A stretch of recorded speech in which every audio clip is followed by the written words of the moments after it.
Olá! A audiência pública e a construção de políticas públicas. Os impactos da educação, ciência e tecnologia na agricultura brasileira. Tudo que vocês comeram hoje de manhã, de noite e no almoço é tecnologia nossa gerada aqui dentro. O ativo da agropecuária brasileira, 68% é tecnologia. Então, isso está confirmado por termos uma oferta de mão de obra qualificadíssima nos nossos cursos de agronomia, de veterinária. Para a gente manter as metas de crescimento da produção que nós estamos estimando lá, de grãos, por exemplo, e carnes, nós vamos continuar tendo que fazer forte investimento em pesquisa e em infraestrutura. A Comissão de Agricultura e Reforma Agrária do Senado reuniu especialistas para conhecer as políticas públicas para o campo. A discussão está começando. Entendemos que ciência e tecnologia é fundamental para todo o desenvolvimento nacional, mas em especial para a questão agrária, né? Inicialmente, gostaria de destacar, por exemplo, como uma pesquisadora exemplar e que traz benefícios até hoje, a pesquisadora Johanna Dobereiner, né, que foi responsável pela pesquisa da fixação do nitrogênio no solo, e isso nos rende hoje um volume enorme de recursos economizados por conta dessa tecnologia, desse avanço desenvolvido por ela. Então, é só um exemplo de como a ciência e tecnologia é fundamental e ela não deve ser deixada para trás quando se fala da dimensão agrária. O preço da cesta básica brasileira, se nós nós considerarmos em 1974 100%, hoje ela está a 40% do valor da cesta básica dos anos. Então, o agronegócio não só contribuiu com a balança comercial em 80, 90 bilhões de dólares, mas também para diminuir a cesta básica. Esses são dados nossos, locais aqui, com a nossa tecnologia. Até porque hoje, a gente precisa dizer, o ativo da agropecuária brasileira, 68% é tecnologia. Então, isso está confirmado por termos uma oferta de mão de obra qualificadíssima nos nossos cursos de agronomia, de veterinária, de todos, e que hoje nós não precisamos importar talentos, né, para nos ajudar. Em 2012 foi publicado, o Departamento da Agricultura dos Estados Unidos publicou um trabalho, que 3 autores do departamento publicaram um trabalho, analisando a produtividade mundial, de mais de 100 países. E nesse livro deles há um artigo do Brasil também, e eles verificaram que o Brasil era o país, dos grandes países, o país que teve o maior crescimento da produtividade, comparando com China, que cresceu menos, com Austrália, com os Estados Unidos, tá? Com a Argentina e com a média mundial. Então, o Brasil teve um crescimento de produtividade de 4% ao ano, no período que eles analisaram, enquanto que a média mundial foi 1,84%.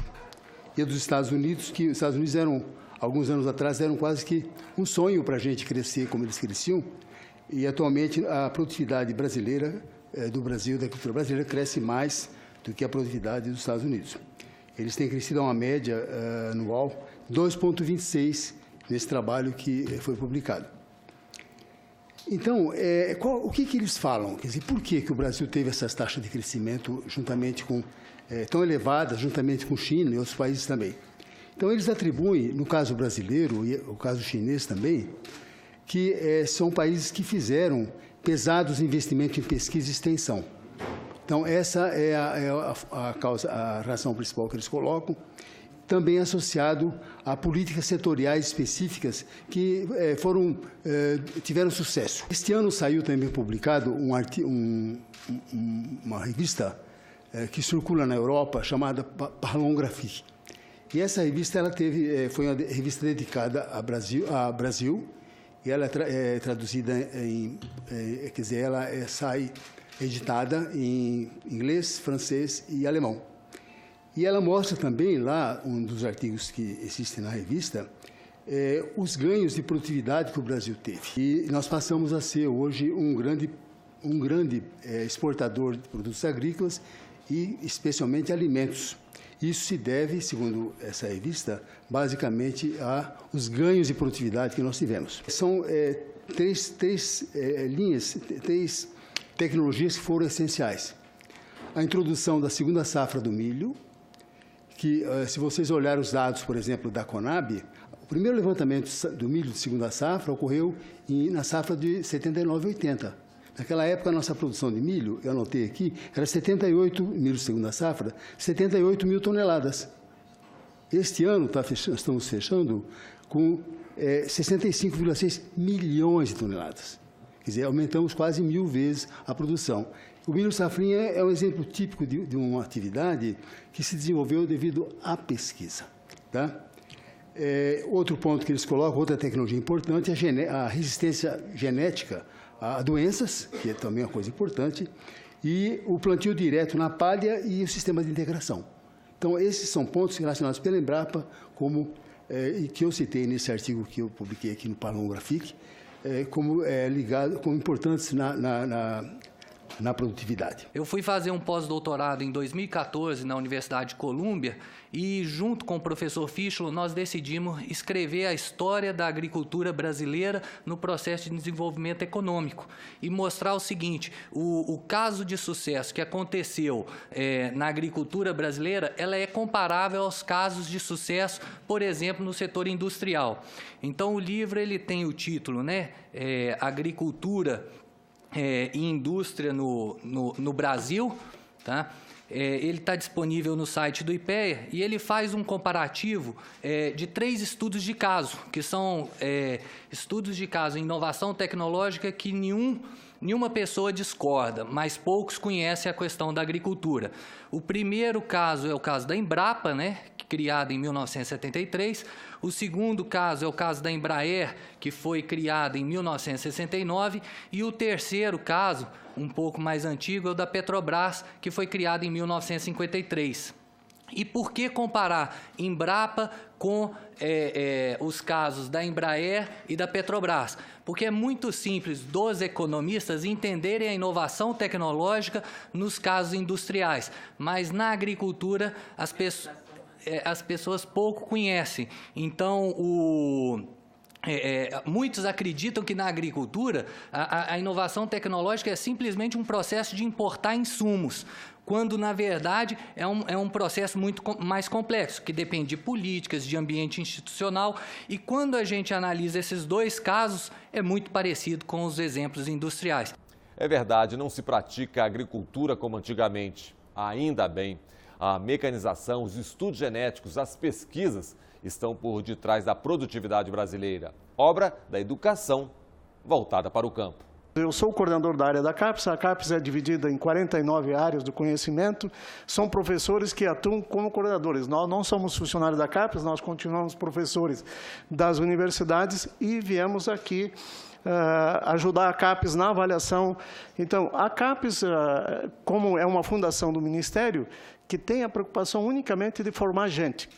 Nós nos preocupamos com mestrado e doutorado no país e no exterior. A área de ciências agrárias é dividida em 4 grandes áreas: ciências do alimentos, medicina veterinária, zootecnia e ciências agrárias propriamente dita. Nós somos uma das poucas áreas do conhecimento, as ciências agrárias, que tem programas de pós-graduação em todos os estados e no interior dos estados do Brasil. Nós temos 425 programas de pós-graduação no Brasil, de mestrado e doutorado e mestrado profissional. Hoje, 23 mil alunos trabalhando na pós-graduação, fazendo pesquisa agrícola. E a vantagem nossa é que nós temos lá no interior, então eles estão desenvolvendo tecnologia para as regiões próprias do país. Nós titulamos 5.200 mestres todos os anos e cerca de 2.600, 2.700 doutores. Quer dizer, quando o boom do agronegócio chegou, nós já estávamos preparando gente, nós tínhamos gente preparada. Vocês podem ver que as grandes empresas do Brasil não precisaram trazer ninguém de fora, vieram em massa para o Brasil, as grandes empresas, e contrataram aqui porque tinha gente aqui formada. E nós esperamos continuar a fazer isso com a presença que nós temos. A CAPES, ela não financia pesquisa, ela financia bolsas e auxilia aos programas de pós-graduação. Então, vocês veem, nós temos em torno de 13 mil bolsas na área de ciências agrárias, e quando nós temos 23 mil estudantes. Quer dizer, nós temos um pouquinho mais de 50% dos nossos alunos são bolsistas, com bolsa da CAPES. O lado esquerdo está total de bolsas e algum pouco de custeio, e à direita é só investimento em bolsas. Então, vocês veem em torno de 21 milhões de bolsas, 22 milhões, que torna o valor por ano que a CAPES gasta com bolsas no Brasil. Outra coisa importante da área de ciências agrárias, que toda a tecnologia, tudo que vocês comeram hoje de manhã, de noite e no almoço, é tecnologia nossa gerada aqui dentro. Por causa do clima tropical nosso, então, tudo é tecnologia gerada aqui. O feijão, toda é nossa, não tem uma vírgula de tecnologia de fora. No arroz é nosso, no tomate é nosso e assim por diante. Então, ali está o número de teses que tem no banco de teses da CAPES, de arroz, feijão, cenoura. Vocês veem, a alface tem 980 dissertações. Eu sempre falo nas minhas palestras, se 10% disso é bom, já é muito dado feito. Então, esses são os dados. E tem mandioca, tem abacaxi, e eu poderia ter feito com animais também. Eu não coloquei soja, cana, citros, café, porque daí é 10 mil, 12 mil, aí não tem... Eu coloquei aquelas menos votadas para nós ver a quantidade de dados que realmente a ciência brasileira... Então, eu diria que a ciência do agronegócio está no pós-graduação brasileiro. As pesquisas comprovam a tecnologia é fator fundamental para o desenvolvimento agrário. Mais grãos, maior produtividade, melhor qualidade da terra. Como atuação mais específica do MCTIC nessa agenda, eu destacaria aí a rede de laboratórios de resíduos e contaminantes. Com laboratórios espalhados por todo o país, né, presença do Nordeste, Centro-Oeste, Sul, Sudeste.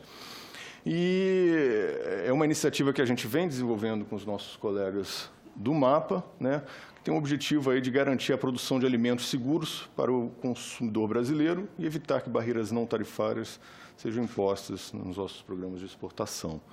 Né. Então, a gente está falando de laboratórios que atuam na prestação de serviços analíticos e cuja principal atuação em 2015 e 2017 foi aí o monitoramento e avaliação da conformidade da qualidade de produtos orgânicos voltados para o mercado nacional. A atuação também do MCTIC nessa agenda se dá com o PLANAP, com o Plano Nacional de Agroecologia e Produção Orgânica, muito voltado para as ações indutoras da transição agroecológica e da produção orgânica de base agroecológica. A gente está falando de uma ação capitaneada aí pelo MAPA, com 194 iniciativas, sendo a principal atuação do MCTIC o apoio aos núcleos de estudos em agroecologia. E esse plano também tem uma interação forte com a rede de resíduos e contaminantes que a gente falou anteriormente. Este ano, a senadora se referiu aqui à questão da tecnologia. Este ano nós fizemos um teste, analisando, pegando o período de 75 até 2015, como a agricultura cresceu nesse período? Quais foram as fontes de crescimento nesses últimos mais de 30 anos, 75 a 2015? Então, nós verificamos que o mais importante fator na função de produção que nós estimamos, junto com colegas da Embrapa, foi a tecnologia. Ela explicou 58,4% do aumento de produção nesse período de mais de 30 anos. Em segundo lugar, a terra, 25,1% e mão de obra, 15,4%. Tá? Então, esse também acho que é um resultado bastante importante. Nós temos feito outros testes também, mostrando os impactos da pesquisa. A gente comparou os impactos da pesquisa sobre a produtividade, comparando com outras políticas. Comparando, por exemplo, com o crédito rural e também com as exportações do agronegócio. Então, nós verificamos o que será que afetou mais a produtividade. Foi o crédito rural, foi as exportações do agro ou a pesquisa. Então, os resultados que nós obtivemos foi que a pesquisa foi a variável a política que mais afetou os ganhos de produtividade no período que a gente analisou, até 2014. Então, comparando com crédito e com exportações do agro, a pesquisa foi a que trouxe maiores resultados. Eu colocaria um outro ponto ali, que é a questão da sustentabilidade. E quando a gente vê as discussões de sustentabilidade na economia agropecuária, a gente percebe que esse fator é cada vez mais decisivo para a expansão dos mercados, inclusive os mercados internacionais, que são aqueles que pagam os melhores preços aos produtos finais. Então, é estratégico essa questão da sustentabilidade, e aí cabe ao governo, também federal, está direcionando esforços na pesquisa para mensurar melhor como que são feitas essas coisas de emissão de gás de efeito estufa e como que isso se relaciona com a agricultura ou a pecuária. E será que a inovação tecnológica nesse setor está favorecendo a emitir menos emissões? Essa tabela mostra o efeito poupa-terra, tanto da pecuária quanto da agricultura. E de 1990 até 2015, a agricultura, que é produção de grãos basicamente, economizou 41 milhões de hectares. Quase o dobro, o triplo da área produzida hoje em grãos. E quando a gente pega a pecuária, ela conseguiu poupar a terra num valor de 324 milhões de hectares. Ou seja, o efeito tecnológico que está por detrás disso é muito grande. Isso está relacionado a plantio direto, plantio de forrageiras mais produtivas, intensificação produtiva, confinamento, técnicas de integração lavoura, pecuária e floresta, e que a Embrapa está se tornando uma referência no mundo nesse tipo de integração produtiva. Então, são investimentos em pesquisa que têm retorno e contribuição. Aqui eu estou lembrando, na época da discussão do Código Florestal, e um dos dados que o José Eustáquio trouxe é a redução do poupa-terra. Um dos dados que a gente apresentou muito é que houve um aumento da produção, da produtividade com menor área plantada. E isso a tecnologia que possibilitou essa... E aí os ganhos que o Gaskes falou no estudo nos Estados Unidos, que dos 100 países, o Brasil foi o que registrou. O motivo de um aumento maior comparativamente a todos os outros foi no investimento em tecnologia e inovação e pesquisa. Esse outro gráfico, ele mostra ali, ó, a linha mais escura é o crescimento da produtividade. E a linha mais horizontal é ali a linha do crescimento das emissões de fermentação entérica e das emissões de nitrogenada de solo. Ou seja, o crescimento da produtividade é muito maior. Isso é indício de quê? Investimento em tecnologia, em ciência e conhecimento. A agricultura sustentável e o investimento em pesquisa, a inovação tecnológica e a questão social do campo. Acompanhe. Falando mais especificamente da agricultura, nós somos grandes produtores, né? Em primeiro lugar no mundo de açúcar, de suco de laranja, café, celulose, aves, também com destaque em gado e soja, etanol, em suínos, em frutas tropicais. O agronegócio tem uma participação extremamente relevante no PIB nacional, responsável por superávites orçamentários nossos, que chegam à metade das exportações, um mercado interno muito pujante, 70% do que produzimos é consumido internamente. Falando um pouco do planejamento do MCTIC, que vai ter um desdobramento mais concreto em relação às ações que a gente está pensando no cenário 2016-2022, nós temos a nossa Estratégia Nacional de CTI, a nossa ENCT, que aponta aí para o ano de 2022, né? E um dos temas estratégicos, um dos 12 temas colocados como fundamentais nesse documento da política nacional, é a questão de alimentos. A produção agrícola sustentável, né, na qual a gente estaria falando aí de sistemas de produção sustentável, né, valorizar experiências locais em sistemas de produção sustentável. Estamos falando também do apoio a projetos em melhoramento genético, novos produtos agroindustriais e de insumos adequados à agricultura sustentável. Já numa outra vertente, numa outra linha, a gente está atuando com desenvolvimento produtivo e competitividade da agropecuária, né? E daí a importância da gente manter e fomentar a pesquisa, desenvolvimento e inovação em áreas de fronteira do conhecimento, e especialmente a biotecnologia, a bioinformática, a nanotecnologia, a modelagem e a simulação e automação, né? Bem como sustentar a nossa capacidade competitiva, garantindo assim a nossa liderança do agronegócio brasileiro. Numa terceira linha temática, a gente atua para que os insumos agropecuários sejam fortalecidos, tenham cada vez mais incorporação de ciência, tecnologia e inovação. Nesse sentido, a gente já identificou o trabalho com fertilizantes a partir de fontes alternativas, né? A avaliação e a validação de produtos e de processos biológicos para a nutrição animal e vegetal, e também na ampliação de opções para o controle e manejo fitossanitário, a partir de produtos de baixo impacto ao meio ambiente e de baixo risco à saúde humana. O Ministério está divulgando agora um relatório de projeções de longo prazo, e no relatório que analisa as lavouras e a pecuária, produção, exportação para os próximos 10 anos.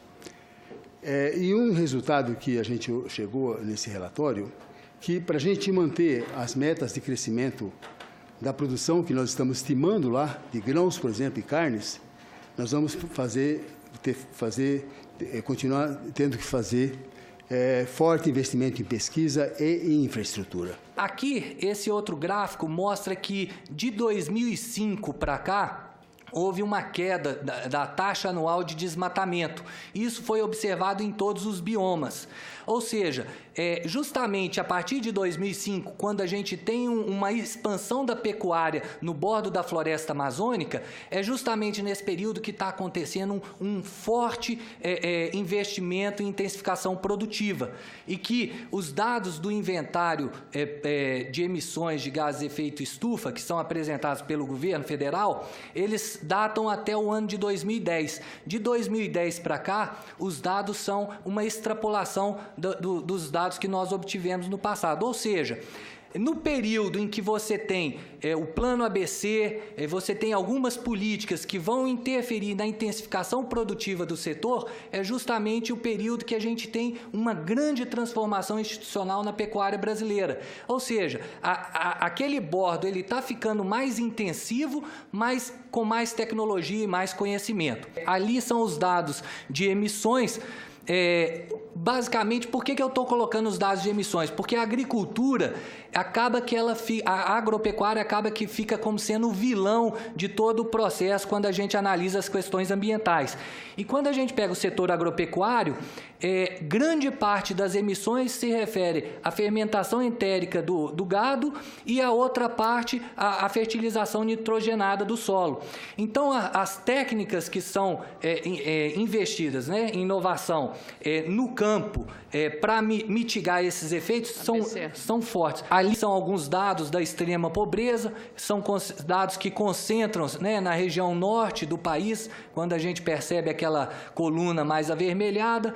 Ali o grau de escolaridade, a gente também tem um ponto muito forte ali no Nordeste, que é um ponto crítico, e eu lembro o seguinte, a inovação tecnológica, ela depende de dois processos, o processo de adoção e o processo de difusão. O processo de difusão, você tem que ter um ambiente institucional bem organizado. No processo de adoção, a capacidade de absorção tecnológica dos agentes tem que ser elevada para poder incorporar as novas tecnologias. Então, se eu tenho um grau de escolaridade muito baixo, como o que a gente vê ali em várias regiões, mesmo em regiões tradicionais, a capacidade de absorção fica baixa. Então, é preciso também pensar nos investimentos em termos de capacidade de absorção para utilizar as melhores tecnologias. Pensar no caso da pobreza rural no Nordeste, é preciso investir na questão de pesquisas de redistribuição hídrica.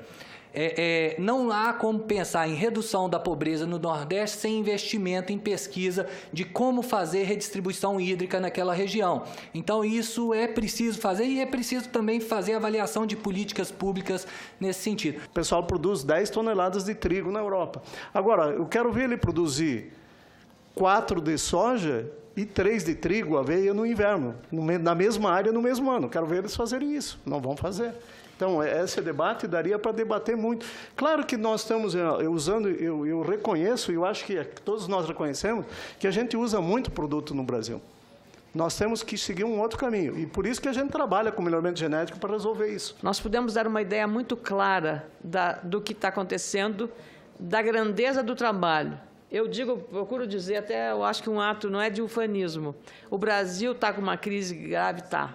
Mas o que nós ouvimos aqui nos mostra que temos motivo de orgulho de todas essas pessoas, cientistas, pesquisadores, anonimamente, funcionários públicos, servidores públicos aqui, demonstrando um comprometimento extraordinário com o país que nós queremos para o futuro, com maior igualdade, com esse problema da concentração, de crescer a economia, o bolo e repartir o bolo depois, era o dilema, que seja isso com mais harmonia, com mais justiça, para que haja uma democracia mais consolidada, com a questão social mais resolvida e as injustiças sociais sejam menores. Mas ficou resumido. Aqui as prioridades são continuar tendo uma política pública eficaz, dando a ela prioridade que ela merece. E isso precisa e pressupõe recursos suficientes no orçamento. E o Em Discussão fica por aqui. Você também pode acessar o programa pelo endereço senado.leg.br/TV ou então pelo nosso canal no YouTube. Participe, mande sua mensagem. Obrigado pela companhia e até o nosso próximo Em Discussão.